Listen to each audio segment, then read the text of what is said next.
When it comes time to manage your files, saving, opening, and closing, Excel 2010, just like all of the other 2010 applications, has one place where you can do it all, and that's Backstage View. And click the File tab.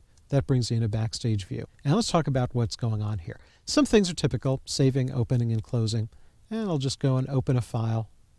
And let's open up this file here called Backstage View. Doesn't really matter what's on there. And here's something that's pretty cool.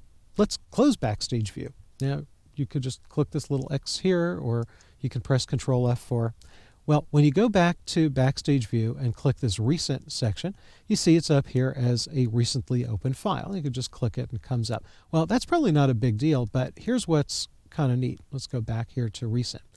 Is that Excel will remember the last 50 files that you had open. And over here, it will remember recent places where you were.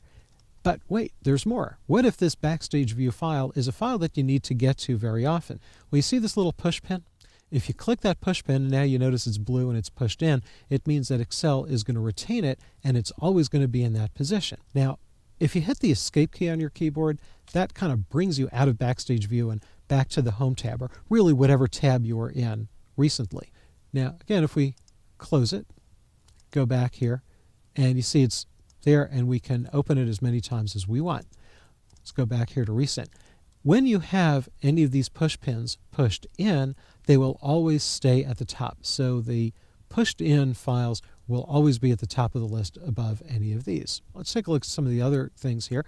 If you click Info, here's all the information about this particular file, and you have various properties here, and you can assign permissions. We're going to come and deal with this in more detail in a later movie.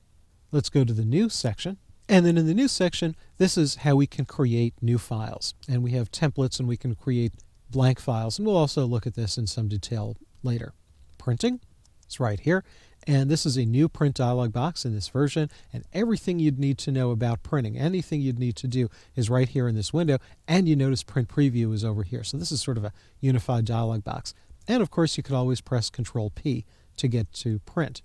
If you go to Save and Send, this is all about collaboration. If you want to send your file to someone, if you want to save it up on a website, save it on a SharePoint portal if you have access to it, you can change your file type to many different file types here. See all sorts of different options available. And you could also create an Adobe Acrobat PDF directly from within Excel. And we're going to come and look at all of this in more detail later. If you need help, you can click Help and get into the Help system. And if you go down here to Options, this is how you can set all of the options for Excel. And you see on the left side, this is broken into different categories. I'm just going to cancel out here. Notice because we went into the print dialog box, we now have this dotted line here showing us a page break. So what's really nice about Backstage View is all of the Office 2010 programs have them. If you go into Word or PowerPoint or Access, you'll have the Backstage View, and you'll know immediately how to use it. I think that's a really great addition to this version.